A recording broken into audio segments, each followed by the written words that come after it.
Hi, and this is the Moto 360 Android Wear watch. All summer long, people who were at Google I/O and who saw the LG watch and the Samsung watch were telling me, oh no, the 360 is the one that people are going to want to have to wait for. Now we're done waiting for it, and man, was it worth the wait. Obviously, the big difference is that this is a round screen. Yes, okay, try not to pay attention to the fact that there's a little slice of screen underneath it that is not a screen. But I find that having used so many of these smartwatches before that are square, as soon as you find yourself with a round thing on your wrist, you interact with it in a much more homey way than you can with this computer that you had from Samsung that was on your wrist. I'm really liking it a lot. I was also pleased that on my wrist, now I'm a larger guy and I am a guy, and so it looks pretty good on my wrist. In photos and videos, it looked like it might be honkin' huge, and it is certainly large-ish for a man's watch, but it's certainly not ridiculous. I have been wearing it every hour of every day since I got it about 6 days ago, and not once has anybody ever, like, I've caught anybody staring, which is not what happened when I first tried Google Glass, let me tell you that. So I think that you don't need to worry too much about it being too big.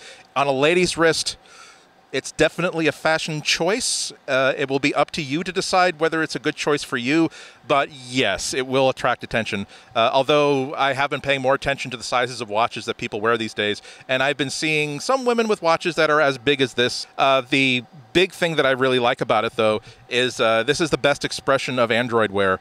It does run the exact same features, the exact same functions, in more or less the exact same way as it does on any other Android Wear watch. But the fact that you've got this nice little touch button, meaning that you don't have to necessarily have skin contact with the screen in order to make it work, makes it a very more intimate experience. What I like about Android Wear is that there is such a tight level of intimacy between the watch on your wrist and the phone that's in your pocket, and that's the big payoff. The apps that are written for Android Wear that run really well let you leave the phone in your pocket. As a matter of fact, there really isn't necessarily such a thing as an app for this watch. All there are your podcast catcher app. You upgraded from version 2.4.2 to version 2.4.3, and with that little upgrade, it includes support for this watch, where if you're running your podcatcher app and you notice that, and that app notices that, oh, he's got Moto 360 on his wrist, so all of a sudden, if I'm listening to podcasts in the car, it will add a little bit of a music player tile to the screen.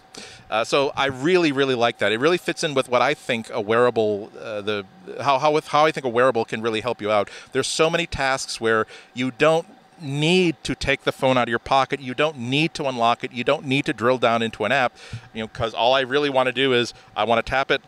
I want to say, take a note.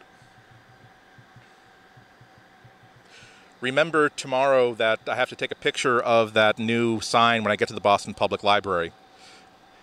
And it does the text-to-speech immediately, and now I've got an Evernote Evernote stuck there. This would have been, yes, okay, a lazy 15-second operation on my phone, but why do I have to reach into my pockets? People 10 minutes ago were seeing me think, oh, where did I put that phone? Because I got so many pockets, and I'm doing a keynote, I've got papers everywhere. When it's right here, and all you need is take a note, boy, that works so great.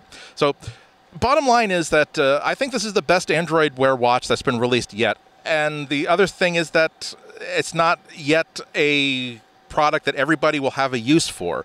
But what I think is that there are a lot of people who are dismissing Android Wear watches because they're thinking, why would I want to have a computer on my wrist? And goodness gracious, isn't that big and ugly and stupid looking? Maybe, but you should really take a look at one before you decide that, because I certainly had skepticism before I tried this watch, and now I'm thinking this is one of the nicest things that I've used in the past 6 months. So, food for thought. They're available in stores at Best Buy, at some Best Buy stores. Maybe while you're getting out there getting a frozen yogurt, if there's a Best Buy nearby and they have one of these Moto 360s, go in and take a look. For Before You Buy, I'm Andy Ihnatko. Thanks for watching.